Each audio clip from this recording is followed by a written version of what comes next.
양지와 노지심의 우연한 조우. 그중은 껄껄 웃으며 그러다 보니 오늘 여기서 우리가 만나게 되는군. 하고 말하자 양지가 대체 사형은 누군데 내가 칼을 팔던 일까지 다 아시냐고 다시 묻습니다.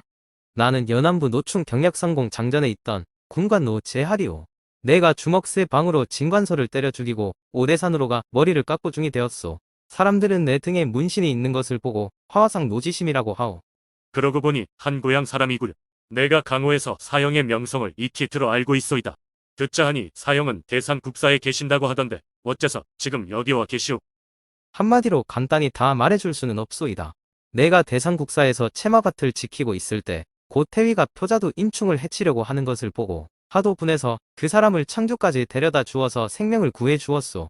그러나 후에 표자들을 압송해 갔던 두 사령 놈이 돌아와서 고굴한 놈에게 자기들은 원래 그 인충을 없애버리려고 했지만 난데없이 대산국사의 노지심이란 중놈이 나타나서 창주까지 따라가면서 지키는 바람에 결국 죽이지 못했습니다. 라고 고자질을 하지 않았겠소. 그 도적놈의 새끼가 나를 잡아 목을 비틀듯이 미워하여 절간 장로한테 나를 붙여두지 못하게 호령을 내리고 또 관노들을 놓아서 나를 잡으려 하였다오. 그런 걸 마침 이웃에 사는 망나니 패들이 알려주어 요행이 그놈의 손에 걸리지 않았소.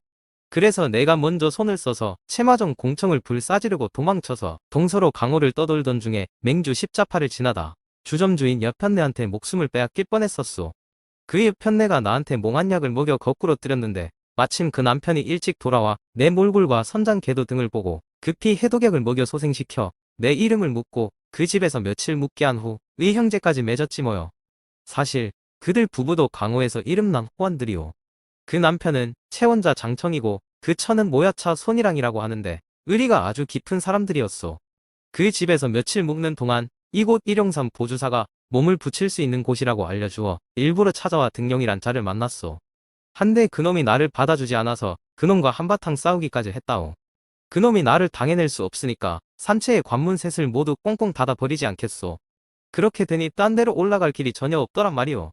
그래서 쌍욕을 해댔지만 그놈이 다시 나타나지 않아 더 싸우려 해도 싸울 수도 없고 해서 잔뜩 부하가 치밀어 꼭지가 열리려는 판에 형장이 오신 거거든.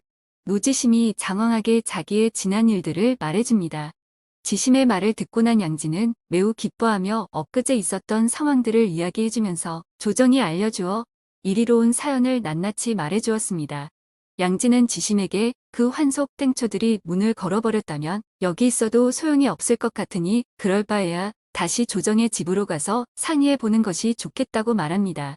두 사람은 곧 숲속에서 나와 조정의 주점으로 가서 양지가 지심을 소개하니 조정은 급히 주안상을 차려 대접하면서 일용산을 들이쳐 등용을 처리할 방법을 의논했습니다. 만약에 등용이란 놈이 정말 관문을 닫았다면 두부는 고사하고 만명 군사가 있다 해도 올라갈 수 없습니다. 그러니 이제는 계책을 써야지 막무가내 힘으로 밀어붙여서는 안 됩니다. 조정이 그렇게 말하자 노지심이 말합니다. 그 대먹지 못한 놈이 내가 처음 찾아갔더니 우정 관문 밖으로 나와서야 만나지 않겠소. 안에다 들여놓지 않는 일이 괘씸해서 난 싸우기까지 했는데 그놈의 아랫배를 걷어차서 거꾸로 들여놓고는 아주 죽여버리려고 했소. 한데 워낙 놈팽이들이 수요가 많아 그놈을 구해 가지고 산으로 올라가서는 관문을 닫아버렸단 말이오. 거기가 그렇게 훌륭한 곳이라면 왜 우리가 그리로 가서 차지하지 못한단 말씀이오? 글쎄 상황이 그러하여 올라갈 방법이 없으니 어쩌겠소. 그러자 조정이 말합니다. 소인에게 한 계책이 있는데 두 분 의향이 어떠한지 모르겠습니다. 어떤 계책인지 들어봅시다. 제사날이는 그런 복색을 하지 말고 우리 고장 농꾼들의 차림을 해야 합니다. 그리고 이 대사님의 선장과 궤도는 제가 들고 또 저의 처남을 시켜서 일꾼 6을 데리고 같이 가되 밧줄로 이분 대사를 결박해가지고 산 밑까지 갑시다. 산 밑에 가서는 우리는 이 근처에서 작은 주점을 차리고 있는 농꾼들인데 이 중놈이 저희 주점에 와서 술을 먹고 취해가지고 술값을 안 냈습니다. 그뿐 아니라 사람들을 데리고 와서 산채를 짚부수겠다고 짓거려서 우리는 이놈이 취해 쓰러진 틈을 타 결박해가지고 대왕님께 바치려고 왔습니다. 라고 하면 그놈들이 반드시 우리를 산채로 올라가게 할 것입니다. 산채로 올라가서 등용이라는 놈이 나오면 우리는 곧 결박을 푼 다음 선장을 대사에게 드릴 테니 두 분이 일시에 달려들면 됩니다. 그러면 제 따위가 어딜 가겠습니까? 그놈만 없애버려 보시오. 그 아랫놈들은 더는 꿈쩍도 못할 것입니다. 제 계책이 어떻습니까? 노지심과 양지는 함께 찬성하였습니다. 참 묘책이오. 묘책. 그날 저녁에 여러 사람들은 술을 먹는 한편 길에서 먹을 건량도 마련하였고 다음날 오경에 일어난 그들은 배가 든든하게 아침을 먹은 다음 노지심은 행장과 보따리를 조정의 집에 맡겨두었습니다. 그날 양지와 노지심은 조정과 그의 처남 그리고 농꾼 6, 7명을 데리고 일용산으로 떠났고 한낮이 지나서 그들은 숲속으로 들어가서 옷을 갈아입고 우선 노지심을 쉬이 풀 수 있게끔 밧줄로 골을 내어 묶어가지고 두 농꾼을 시켜 단단히 끌고 가게 시킵니다. 양지는 해를 가리는 삿갓을 쓰고 몸에는 해진 무명 적삼을 걸치고 박도를 들었으며 조정은 노지심의 성장을 들었고 다른 사람들은 손에 곤봉을 들고 앞뒤에서 호위하며 갔습니다. 산 밑에 이르러 바라보니 관문 위에는 쇠뇌 활 포석 그리고 재를 넣은 병기들이 늘어 놓여 있었고 관문 위에서 졸개들은 중에게 결박을 지어가지고 오는 걸 보더니 불이 나게 산 위로 올라가서 두목들에게 알립니다. 잠시 후 두목 둘이 관문 위에 나타나 소리칩니다. 너희들은 어디 사람들인데 뭘 하려고 왔느냐? 그 중놈은 어디서 붙잡았느냐? 저희들은 주점을 차려먹고 살고 있는데 이 뚱뚱한 중놈이 와서 술을 만취할 때까지 처먹더니 술값도 안 낼 뿐더러 지 혼자서 중얼거리기를 양산박 사람을 때로 몰고 와서 일용산을 들이쳐 부셔버리고 이 동네까지 도륙을 내겠다고 하더이다. 그래서 소인이 좋은 술을 더 먹여 몸을 가누지 못하게 한 다음 묶어서 우리 동네의 후환도 없애고 대왕님께 충성하기 위해 지금 이렇게 끌고 온 것입니다. 그거 참 잘했다. 너희들은 거기서 잠시 기다리고 있어라. 일용산에서 내려온 작은 두령 2명은 그의 말을 듣고 매우 기뻐하며 산채로 올라가 등용에게 그 뚱뚱한 화상이 잡혀왔다고 보고합니다. 등용은 작은 두령들이 하는 말을 듣고 기뻐하며 그 화상의 내장을 빼내 술안주로 먹어야 속이 풀리겠다며 당장 그놈을 잡아올리라고 말합니다. 영을 받은 졸개들은 관문을 열고 그들을 올라오라고 했습니다. 양지와 조정은 노지심을 앞송해 산채로 올라가며 새 관문을 힐끔거리며 보자 과연 험준했고 양쪽으로 높고 험한 산들이 절간을 둘러싸고 있는데 산봉우리들은 아득하고 오르내릴 수 있는 통로라고는 단 하나뿐이었습니다. 또한 관문마다 언제든지 사용할 수 있게 네모, 포석, 쇠뇌의 강궁들을 배치해 놓았고 보주사 앞으로 올라가 보니 전당문도 3개인데 뜰은 반듯했으며 주위에는 성벽처럼 목책이 둘러쳐 있었습니다. 산문 앞에는 졸개 7, 8명이 서 있는데 묶여있는 노지심을 보고 저마다 손가락질을 하며 욕을 퍼붓습니다. 저 비루먹을 당나귀 같은 놈, 우리 대왕님께 상처를 입히더니만 오늘은 잡혀왔으니 이제 한 점 한 점 살집이 도려내질 것이네. 그러나 노지심은 아무 대꾸도 하지 않습니다. 여럿이 지심을 끌고 불전으로 들어가 보니 불전의 불상들은 모두 드러내고 복판에 호피 의자만 놓였는데 그 양쪽에 창과 몽둥이를 든 졸개 여럿이 서 있었습니다. 잠시 후 두 졸개의 부축을 받으며 나온 등용이 호피 의자에 앉자 조정과 양지가 노지심을 바짝 끌고 섬돌 아래로 다가섰고 그때 등용이 말합니다. 이 비루먹을 당나귀 같은 놈아, 일전에 내 놈한테 채인 아랫배가 아직도 퍼렇게 부은 채 낫지 않았다. 그런데 내 놈도 내 앞에 끌려올 때가 있구나. 이때 노지심이 그의 거대한 몸을 세차게 움찔거리고 눈을 부릅뜨며 고함을 질렀습니다. 이 죽일 놈아, 이래도 달아날 테냐? 이때 두 농꾼이 골을 내어 결박한 밧줄 한 끝을 잡아채서 확 풀어놓자 지심이 조정의 손에서 선장을 받아들고 수수깡처럼 가볍게 휘두르기 시작합니다. 이때부터 양지도 삿갓을 벗어던지고 박도를 꺼내어 비껴들었고 조정도 뭉치를 내두르고 여러 농군들도 다 함께 일제히 달려들었습니다. 그 모습에 놀란 등용이 급히 도망치려고 했지만 어느새 날아온 노지심의 선장에 얻어맞아서 골통이 2조각이 났는데 그가 앉았던 의자마저 함께 부서져 날아가 버립니다. 노지심이 등용을 골로 보내는 사이 졸개들 역시 양지의 손에 몇 명이나 쓰러져 갔습니다. 다들 항복해라. 항복하지 않는 놈들은 모조리 죽여버릴 테다.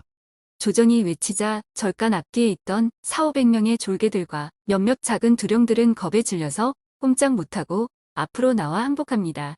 이어 등용을 비롯한 졸개 몇몇의 시체를 뒷산으로 가져다 불살라버리게 하고 창고들을 점검하는 한편 방들을 점검하게 하고 또 절간 뒤로 가서 무슨 물건이 있는가 하고 둘러봅니다.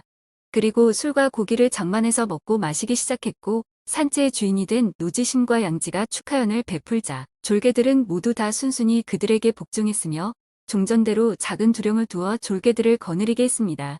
조정은 축하연이 끝나자 노지심과 양지에게 하직을 한 다음 농군들을 데리고 제 집으로 돌아갔습니다. 한편 생신 선물을 호송해가던 늙은 청지기와 10여 명의 금군들은 정신없이 북경으로 돌아와 양중서의 부중으로 들어가 대청 앞으로 나가 일제히 꿇어 엎드려 죄를 빌었습니다. 너희들은 먼 길에 수고를 했다. 그런데 양지알은 어디에 있느냐? 그의 말에 여럿이 말도 안 되는 개소리를 마치 사실인 양 일러바치며 모든 죄를 양지에게 뒤집었습니다. 무어라 드릴 말씀이 없습니다. 양지란 놈은 아주 담이 크고 대은망덕한 놈이옵니다. 저희들은 출발한 지 6, 7일 정도가 지나 황리강이란 곳에 이르렀었지요. 거기서 양지란 놈이 본색을 드러내기 시작해서 오늘 이같이 우리 모두가 양중서 나리께 면목이 없게 되는 변이 생기게 되었습니다. 그놈 자체가 화적이라고 할 수 있었습니다.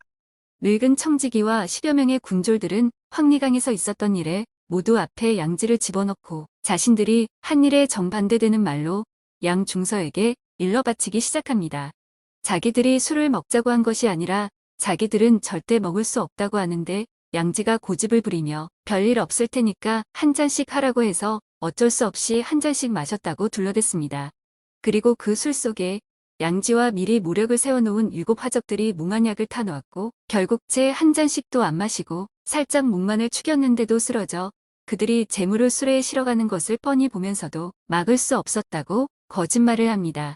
그 7 화적들은 일부러 술에 7의 대추를 잔뜩 실어놓고 대추를 팔러 다니는 장사꾼으로 속였고 특히 그들과 모력을 꾸민 양지가 적극 나서서 자기들을 안심시켰다고 했습니다.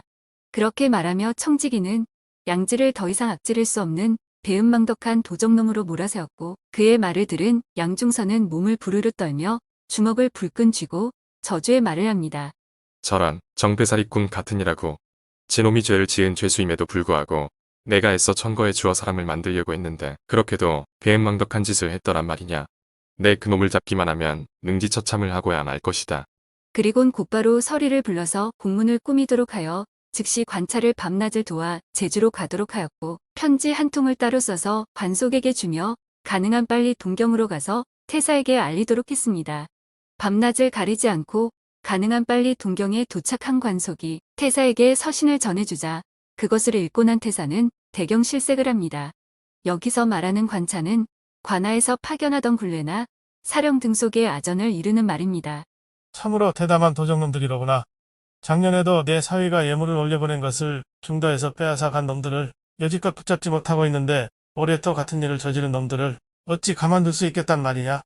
최 태사는 곧 공문을 써서 친히 부중에 이속에게 주어 제주로 보내 부윤에게 전하고 당장 그 도적들을 잡아 올리게 했습니다. 제주 부윤이 북경 대명부 유수사 양중서의 공문을 받고 골머리를 썩고 있는 터에 거기에 더하여 통인이 들어와 또 고합니다. 오늘 방송은 여기서 마무리하며 다음 방송은 젖을 화적으로 몰린 양지와 2년 연속으로 태사의 생신 예물을 강탈해간 도적들을 잡아들이라는 내용이 적힌 태사와 양중서의 공문을 받은 부윤이 곤욕을 치르는 내용을 프레임으로 진행합니다. 구독과 좋아요는 콘텐츠 제작에 큰 힘이 됩니다. 구독, 좋아요, 알림 설정을 부탁드리며 방송을 마치겠습니다. 감사합니다.